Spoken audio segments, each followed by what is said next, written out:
Selamat pagi saudara, selamat berjumpa kembali dalam pelajaran Alkitab bersama Suara di Bukit. Saya berharap keadaan saudara dan keluarga baik, penuh dengan berkat dan damai sejahtera Yesus Allah kita. Saudara terkasih, banyak sekali hal yang terjadi dalam hidup kita yang tidak sesuai dengan apa yang kita harapkan.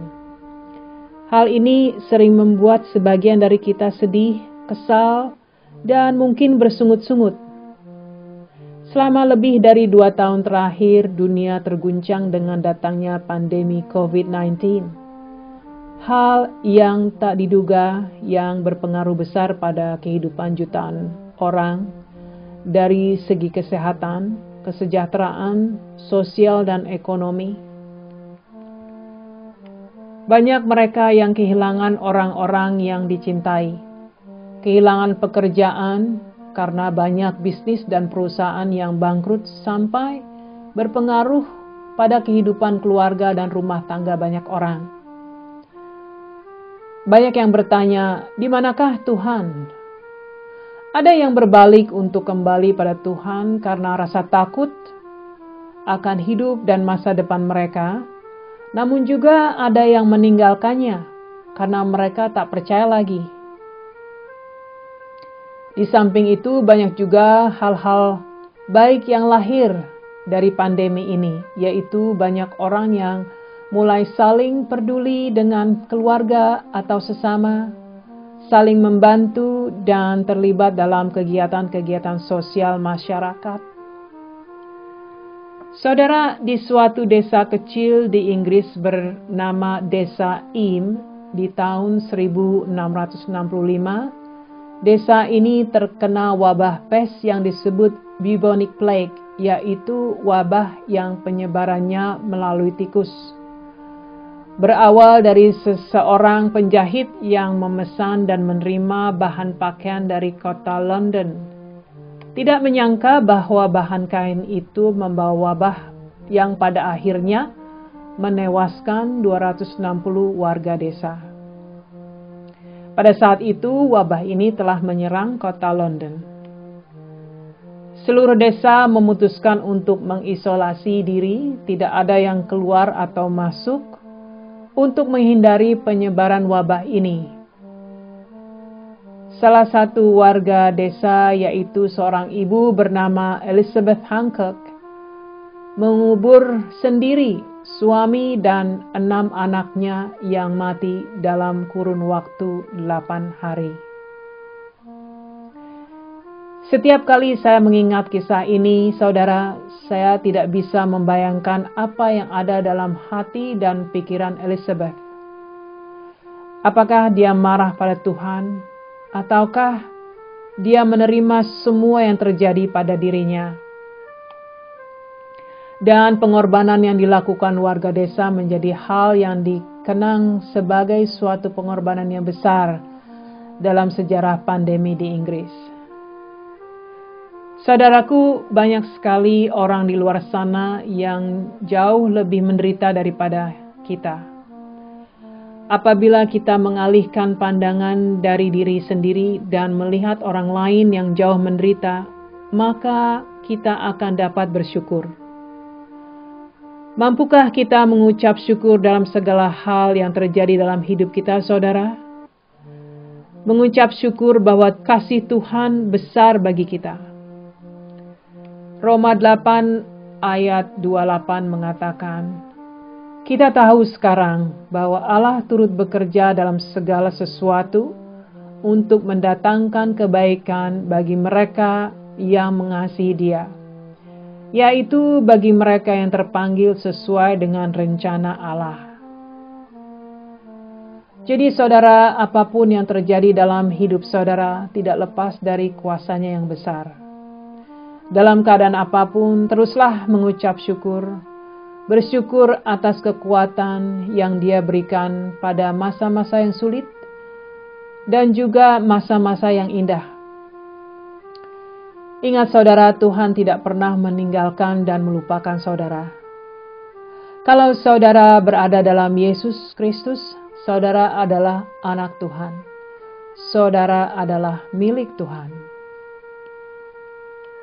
Karena kasih-Nya yang besar, Yesus telah mengorbankan hidupnya untuk keselamatan kekal bagi umat manusia. Kita harus terus bersyukur akan hal ini, saudara.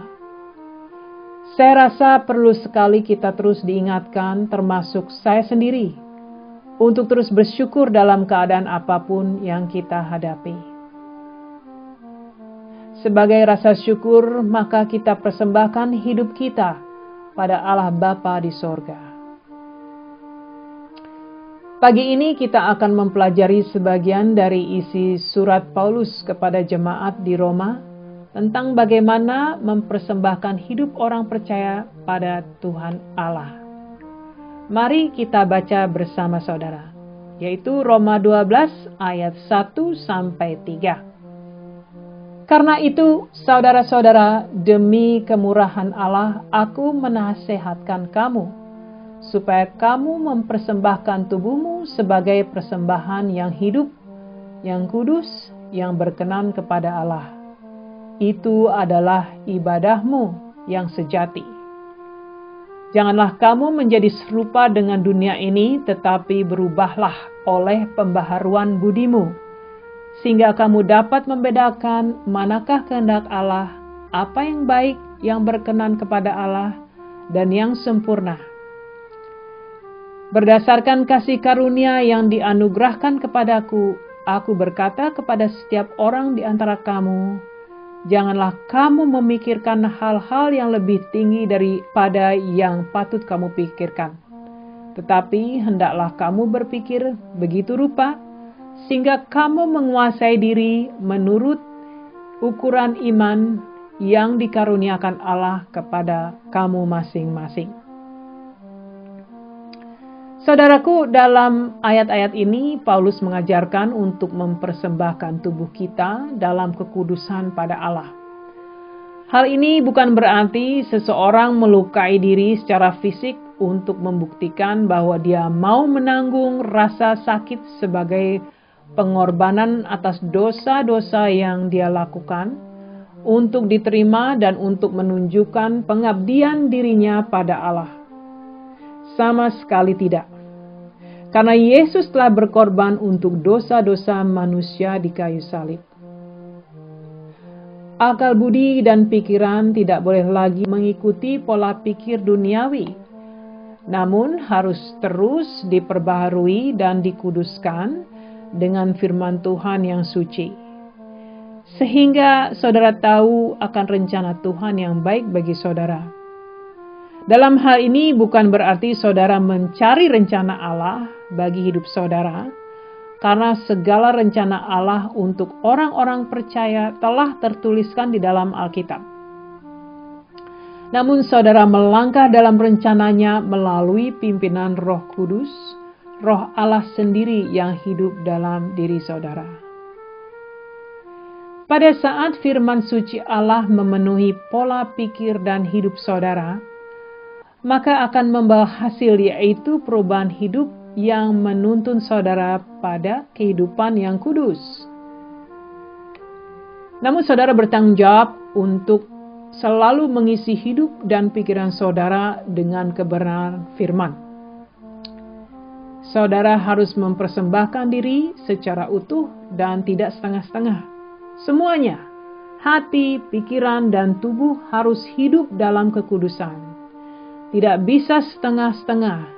Tidak bisa setengah dari diri saudara dimiliki dunia dan setengah lagi dimiliki Tuhan.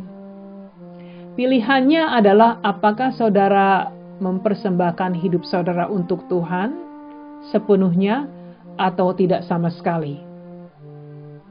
Dalam segala profesi atau pekerjaan yang saudara lakukan, setiap hari sebagai orang tua atau pegawai misalnya, saudara harus mempersembahkan hidup saudara pada Tuhan.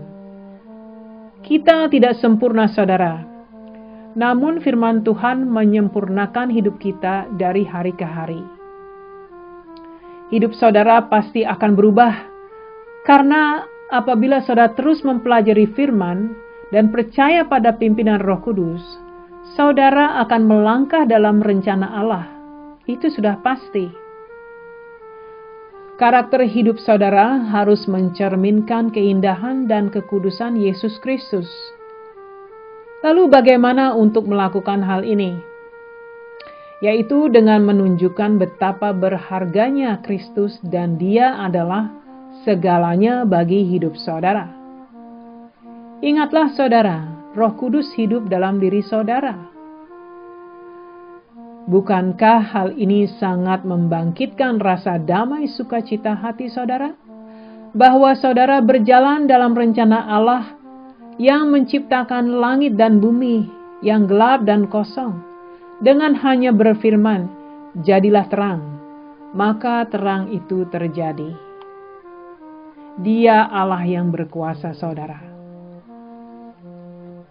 Saudara, masih banyak orang yang belum mau memberikan hidup mereka sepenuhnya pada Yesus Kristus karena mereka takut akan perubahan dan keterbatasan diri yang mungkin akan mereka alami nantinya. Kalau saudara berpikir tentang hal ini, maka berdoalah dan berikan hidup saudara pada Yesus Kristus.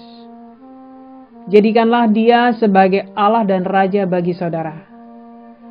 Tidak ada kehidupan yang lebih baik daripada kehidupan yang Yesus berikan saudara. Tidak ada sama sekali. Kehidupan Elizabeth begitu tragis. Banyak sekali yang harus kita renungi. Banyak sekali yang harus kita syukuri dalam hidup kita. Namun ada kehidupan yang jauh lebih tragis lagi, yaitu apabila seseorang tidak mengenal Tuhan Yesus dan tidak menerima keselamatan kekal. Mari kita berdoa saudara. Allah Bapa di sorga, dimuliakanlah Engkau. Banyak sekali yang harus kami renungi dan syukuri pagi ini. Buka terus hati dan pikiran kami Bapa, untuk menerima kebenaran firman-Mu. Kami berdoa Bapa, ajari kami untuk mempersembahkan hidup kami sepenuhnya pada Engkau, sebagai persembahan yang kudus. Roh Kudus, pimpin hati dan pikiran kami, agar terus tetap peka terhadap semua yang Kau ajarkan. Pagi hari ini Bapa, saya berdoa, apabila ada dari pendengar yang belum berani untuk menyerahkan hidupnya pada Yesus, memberikan kekuatan pada mereka untuk datang padamu, untuk menyerahkan dirinya, sehingga mereka dapat hidup untuk menyenangkan hati-Mu dan berjalan pada rencana-Mu yang baik.